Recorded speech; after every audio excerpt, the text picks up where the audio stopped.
with us in our London broadcast centre, hopefully with us through the night, I believe, as events pan out in Egypt. It's like, Nabila, there are two Mohammed ElBaradeis. There's the statesman, the international man who we knew from the IAEA, and then there's the man who did oppose President Mubarak, who talked about running for president and then didn't. Which one just got appointed, do you think? Well, I think what the military and indeed the interim president are trying to do is to give the impression that they are bringing the man who is going to bring about consensus and end political divisions. He's currently leading an alliance of liberal and left-wing parties called the National Salvation Front, and they want to create the illusion that by bringing him in as a prime minister, then the situation will settle a little bit. But of course, you can't bring in consensus while at the same time carrying out a ferocious crackdown on not only the leadership of the Muslim Brotherhood by rounding up hundreds of them, and by indeed shooting at Muslim Brotherhood supporters on the streets of Egypt. This is a frightening juxtaposition which is not going to be acceptable to anybody, not just to extremists, but more crucially to Democrats. And I think the wider point that is being made at the moment is that effectively what we are witnessing is the interim president is trying to manufacture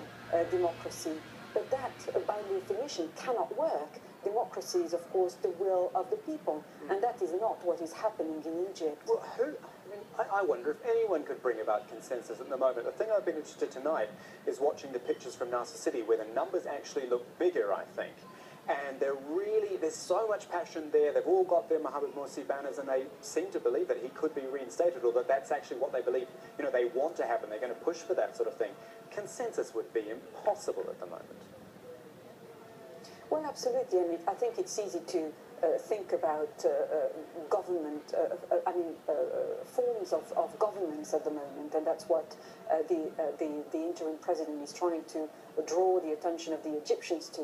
But by doing that, he tries to perhaps fudge what is currently happening on the street, which is extreme violence, extreme political violence, and one cannot overlook the fact that more than 30 people have been killed so far, more than 1,000 have been injured, and whatever your views about the Muslim Brotherhood, there is no doubt that for the supporters, but also for any objective observer of the politics of Egypt, that they have been robbed. The democratic mandate for government have been taken away from them, and I think the appointment of an interim government, which is clearly a fudge, is going to trigger more anger and more protests. Nabila, I'm just looking at some of your notes here, actually. You've referred to Egypt as a threatening democracy. I like that phrase. I mean, it's saying that it can be a democracy, it wants to be a democracy, but frankly, it's only had a year. And, I guess what I want to know is the people. Not so much were the people ready for democracy, but have they not grasped how much of a process it is, especially after 30-odd years of Hosni Mubarak before? Well, I think what is the core problem here is that we're looking at a country which has been under military rule and indeed a dictatorship for 30 years with Mubarak in charge. Remember, Mubarak drew his strength from the army. He was very much a military man himself, so he was one with the army effectively.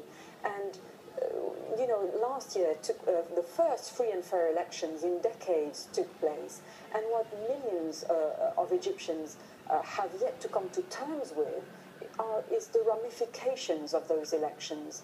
And I think it's a truism, but dissent and failure are part and parcel of politics, and they have to perhaps grasp the consequences of voting in somebody, and perhaps more pragmatism would have been apt. The kind of knee-jerk reaction that we have seen played out by this military coup is not really the right answer for a fledgling democracy which has yet to find its marks.